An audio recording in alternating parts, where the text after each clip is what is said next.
A record number of graduates will enter China's employment market, and there are indications that many will struggle to find a position. How does the country generate jobs for the 8.7 million students who will graduate from its universities this year? To deal with the challenge, different regions have been experimenting with different solutions. China is gradually moving out of its economic coma due to the COVID-19 pandemic. Beijing rightly dropped its GDP growth target and instead prioritized an employment target. The target of creating 9 million jobs is a rather conservative one, as 27 million urban workers had lost their jobs by March 2020 and 8.7 million college graduates are entering the employment market this year. Moreover, tens of millions of migrant workers are still yet to find jobs and return to the cities. In this grave employment situation, at least 20 million new jobs are needed. And yet, even this mediocre target of 9 million jobs is a challenging one. Hello everyone, welcome to World of China. In today's video, we are talking about the employment crisis in China, Beijing. So stay tuned with us and don't forget to hit the subscribe button. It's practically impossible to determine the true number of unemployed people in China. Poor and half-done collections of data and defects in the statistical system, like the lack of nationally accepted and implemented sets of data definitions and standards across these statistics, not only hamper academic research, but also restrict China's labor bureaucracy in its policy development and implementation. Case studies of a local nature seem to be the only reliable sources of data. According to China's Institute of Economic Research, or CIER, overall job offerings fell by 7.6%, while job seekers increased by 31.1% in the first quarter of the year, lowering the overall ratio between supply and demand from 1.91 last year to 1.68. The economy has resumed. Domestic consumer demand is slow to rise. While China began to restart its economic engines in mid-March after months of crippling nationwide lockdowns, many sectors are still struggling to recover. April's consumer demand shrank by 7.5% year-on-year, an improvement from March's 15.8% reduction, but still a drag on growth. Externally, global demand remains sluggish and international trade is slow to recover.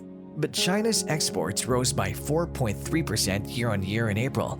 The rise is too low to provide much growth force, and it's likely to reverse as foreign buyers start canceling orders. What will the Chinese government do? How can China avert an employment crisis? From encouraging online job searches to providing loans for companies to keep their payroll, from reducing employment-related taxes and fees to providing more training and education, from expanding graduate programs to absorb college graduates to recruiting college students to rural areas, all these policies are helpful, and yet they're far from sufficient. Many of the policies are meant to reduce job market frictions, but don't address cyclical and structural unemployment. Some local governments are providing loans or incentives to businesses to expand their payroll. For example, Wuhan City offers companies a $140 incentive for every graduate they hire. But facing uncertain demand and obscure business, companies are unwilling to keep, not to mention expand their payroll. More training and education could help manage unemployment but won't solve it. In a nutshell, the delicate size of unemployment and the potentially long duration of unemployment require much more forceful policies. The Chinese government will go for the most obvious option, nationalizing the payroll. China's central government can and maybe they will nationalize payroll like many other countries have done. In this case, the central government would directly finance companies' payroll to avoid layoffs. China's unemployment insurance system is highly inadequate. Only a quarter of the total workforce is covered by unemployment insurance. On top of that, the ability standard for unemployment advantages is quite high, which demands at least a year of contribution before appealing for benefits. And this prevents many migrant workers from being qualified, as they remain in the same job for only 10 months on average. Given all the struggles for workers to get unemployment benefits, it would be much more effective to avoid unemployment in the first place. The government could designate how much and how long they would cover the payroll. The central government would finance the payroll, while local governments could control the payout to secure logistical efficiency. Nationalizing payroll will not only help mitigate job and income losses for workers, but also minimize turnover for businesses. It can also reinforce anti-poverty efforts, another priority for Beijing. But as we see, nationalizing payroll won't work for those urban workers who have already been laid off, migrant workers who could not return to jobs, and college graduates who are just entering the labor market. In addition to backing payroll, the central government should directly create public jobs. These public job creations must take into account the real needs of the economy and society. But public job creation does not mean that governments simply order state-owned enterprises to hire. Rather, local governments must work with inhabitants to find out where and what jobs are needed. Fortunately, there's no shortage of meaningful jobs that can be created. For example, public school teachers, environmental conservation and cleanup jobs, eco-tourist guides, childcare, elderly care, healthcare, and many more. The point is that many jobs are socially desirable and valuable, but not sufficiently provided by the private sector.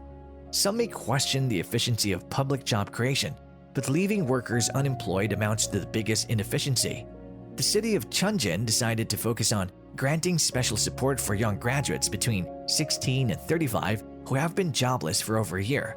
Among the offerings are guided tours through startup parks, meetings with potential investors, and access to specific seed funding.